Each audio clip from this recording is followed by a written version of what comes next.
কালোবাজারি বন্ধ করে এমআরপি মূল্যে সার বিক্রি, সমস্ত কৃষি ফসলের সহায়ক মূল্য ঘোষণা, বীজ, কীটনাশক এবং চাষের যন্ত্রাংশ কৃষকদের স্বল্প মূল্যে সরবরাহ, দুর্নীতিবাজ ব্যবসায়ী চক্রের বিরুদ্ধে কঠোর ব্যবস্থা গ্রহণ সহ নানান দাবিতে মেখলিগঞ্জ ব্লক কৃষি আধিকারিককে ডেপুটেশন দিল অল ইন্ডিয়া কিষাণ ও ক্ষেত মজদুর সংগঠন।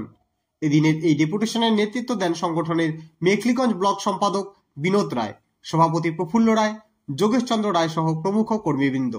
ডেপুটেশন জমা দেওয়ার পূর্বে তাদেরকে অফিসের সামনে স্লোগান দিয়ে বিক্ষোভ প্রদর্শন করতে দেখা যায়। সংগঠনের ব্লক সম্পাদক বিনোদ রায় বলেন, প্রতি বছরই রবি মরশুমের সময় সারের ব্যাপক কালোবাজারি চলে এবং দ্বিগুণ দামে সার বিক্রি করা হয়।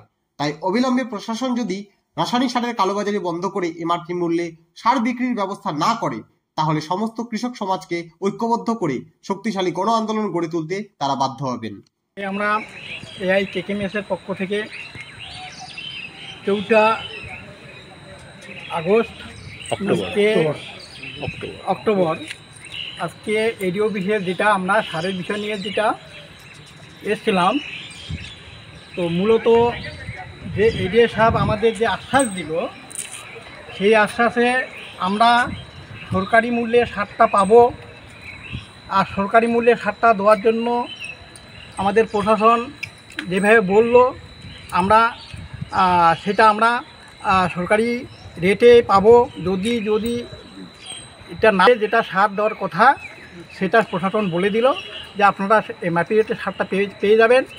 আর মূলত যদি ডিলাররা যদি সারটা না দেয় যদি এমআরপি রেটে, তাহলে আমরা তার উপযুক্ত ব্যবস্থা নিব।